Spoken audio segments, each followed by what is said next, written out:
Olá pessoal, tudo bom com vocês? Eu sou Raquel Oliveira, seja bem-vindo ao canal Educar e Viver. E se você chegou ao canal por meio deste vídeo, eu te convido a assistir as nossas playlists, com o objetivo de apoiar aqueles que estão começando vestibulares e concursos. No vídeo de hoje eu conto experiências e que servirão como dicas para aqueles que estão na realização de provas de vestibulares e concursos. Às vezes você pode ter se frustrado porque não passou no primeiro concurso ou em uma prova de vestibular que você tentou.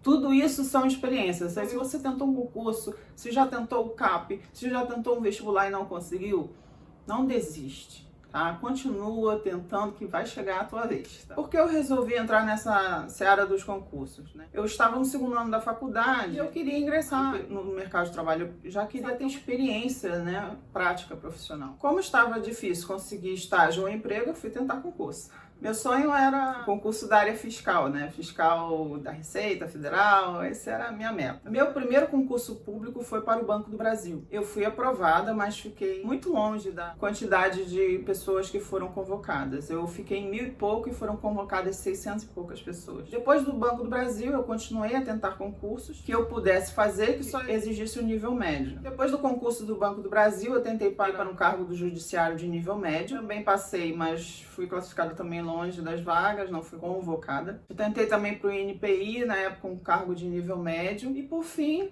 ainda não tendo conseguido nenhuma classificação, eu continuei fazendo a faculdade, colei grau, fui trabalhar numa loja, sem carteira assinada nem nada, estava ainda no contrato de experiência, e aí saiu o edital para a Marinha. Eu conheci o concurso da Marinha ainda no nível médio, mas eu não me interessei quando me formei no nível médio. E fui me interessar depois da faculdade, né, quando eu já estava nessa vereda de concursos, que aí saiu o edital. Eu disse, bom, é o último ano que eu posso tentar, por causa da idade. Ia fazer 24, né, eu estava com 23 quando saiu o edital. E aí eu disse, não, vou tentar, né, vai que eu passo. E aí, quem sabe, né, saí da loja na época que saiu o edital, eu resolvi me dedicar ao estudo, parei tudo para estudar para o CAP. Bem, o CAP, né, o concurso do CAP foi o primeiro concurso que eu consegui a classificação. Eu fui aprovada e classificada. Então, se você tentou um concurso, se já tentou o CAP, se já tentou um vestibular e não conseguiu, não desiste. Tá? Continua tentando que vai chegar a tua vez. Não jogue fora o que você já conquistou. Tá? Tudo isso são experiências. Deixa eu te falar uma coisa. No meu tempo, não tinha nem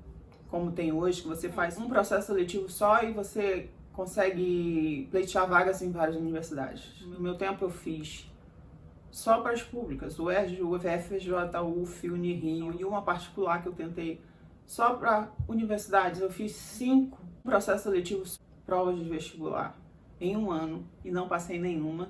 Depois no outro ano eu fiz de novo vestibular, mais 5 provas só, foram 10 processos seletivos de vestibular para eu entrar na faculdade. Então você pode pensar, poxa, 10, eu vou desistir, não aguento mais. Gente, o fruto vem. Você vai estudando, cada prova é um aprendizado, você percebe o que funciona para você. Eu não consigo passar a redação a limpo a tempo. Tudo isso você vai acumulando de conhecimento. Então, se você tentou um concurso, se já tentou o CAP, se já tentou um vestibular e não conseguiu, não desiste. Tá? Continua tentando que vai chegar a tua vez, tá bom? Mas estudando, se dedicando e se esforçando. Coisas que eu aprendi fazendo esses concursos e vestibulares. Como controlar meu tempo de prova. Quanto tempo eu gastava para fazer uma redação. Eu tinha experiência de como a minha mão doía quando eu ia passar a limpo correndo uma redação. Se eu tivesse deixado pouco tempo para essa etapa de passar a limpo. Eu sabia que eu precisava, para fazer uma boa redação, fazer o rascunho e depois passar a limpo era meu modo de fazer. E eu sabia que eu precisava de mais ou menos 1h30 para a realização da redação. Então, que eu tinha que descontar do restante do tempo da prova, o tempo que eu precisava para a redação. E aí esse tempo que sobrava era o que eu tinha para resolver as questões. Então eu cronometrava meu tempo, na época eu podia usar relógio, né, para controlar o tempo de prova. Hoje o próprio fiscal vai informando o tempo que falta, então eu controlava o tempo que eu tinha para resolver as questões objetivas.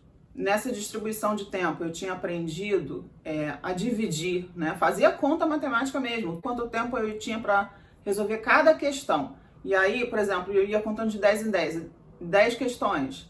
eu tenho 20 minutos para resolver, vamos supor. Então eu sabia que quando batesse os 20, eu tinha que passar para a próxima questão. Se desse tempo, eu voltava para aquela questão que eu não tivesse conseguido resolver. Então, quando eu esbarrava numa questão difícil, eu sabia que eu não podia empacar nela, eu tinha que passar para a próxima. E se desse tempo, aí sim eu tentava voltar para ela. Outra coisa que eu tinha aprendido, eu sabia o tempo que eu precisava para preencher o cartão resposta. Você tem que passar as questões objetivas para um cartão resposta. Então eu sabia, pela experiência de fazer provas, quanto tempo levava para preencher esse cartão resposta, sem errar, sem desespero. Eu gastava nisso cerca de 30 minutos. Então, além do tempo da redação, eu tinha que separar 30 minutos para preencher o cartão resposta. Minha filha. Aí você vai vendo que aquelas 3, 4, 5 horas de prova não é tanto tempo assim, né? Porque você tem que pensar ainda na resolução das questões objetivas. Outra vantagem dessas experiências com provas foi que o fato de eu já estar me preparando para concursos, eu já estava habituada a uma rotina de estudos e acostumada a resolver questões de concurso. Isso também já me ajudava, porque eu continuava no processo de aprender, de treinar, fazer prova, exercitar resolução de questões. E é isso. Um abraço grande. Obrigado por assistir até aqui e até o próximo vídeo. Muito sucesso para vocês.